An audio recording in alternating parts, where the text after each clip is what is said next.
How to use it is. For example, we have two sentences. 1. It is hot today. 2. It is easier for you to communicate everywhere.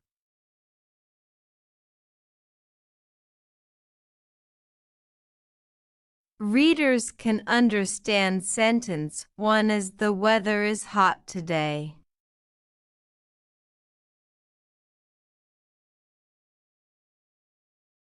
It is hot equals the weather is hot.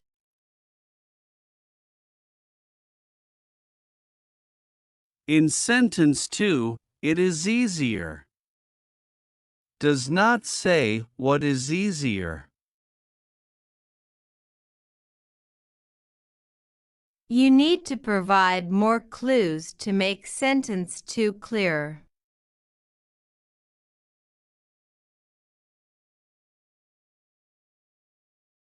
For example, 2. A mobile phone is a communication device.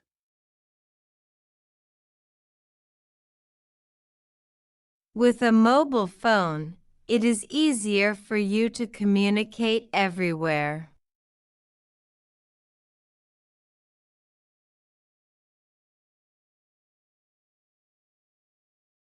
Thank you for watching my clip. See you next time.